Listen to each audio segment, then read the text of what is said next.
It's an interesting concept, the Chinese dream. We need to understand the concept of Chinese dream in an inclusive way. First, let me point out the Chinese connotation, what I actually understand from the concept of Chinese dream. For me, the concept of Chinese dream is essentially about China's national interest. The Chinese are talking about national interest about three things. One, they are talking about reforming the governance process within China. They are talking about China's national development. They are talking about passing a good image to the world. These are the three broad outlines, the Chinese connotations attached to the concept of Chinese dream.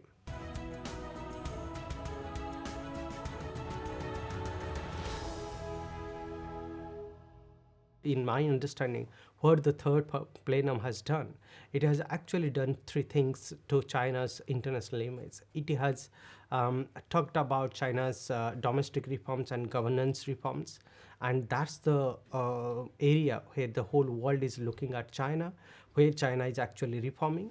The second thing is the third reform has talked about both the economic reforms and political reform. The third aspect what I saw during the third plenum is the establishment of the China's National Security Committee, and that's a positive signal because in the 21st century, in a multipolar world structure, you need to have quick decision making process, and to have quick decision making process, you need to have a coordinated mechanism. And therefore, I do see the third plenum has set a well-crafted ground for China's rise in the next one decade.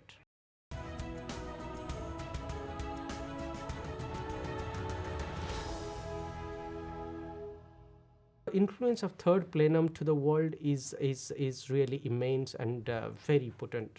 This has to be understood in geopolitical context and in foreign policy context.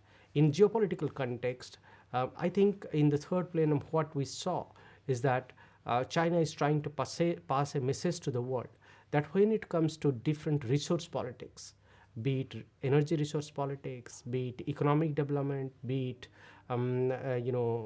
cooperation in the science and technology field, the Chinese are going one step ahead to cooperate with the rest of the world. So therefore, there is a message to the world that China is waiting to cooperate with the world. Now, when it comes to foreign policy, I think that the third plenum has set an agenda that China is today much more open than any other country. And that's the message we get from the third plenum, that China is waiting to collaborate with the rest of the Asian countries. And that's a positive signal for me. What we have seen that the Chinese military modernization and the maritime focus has been robust.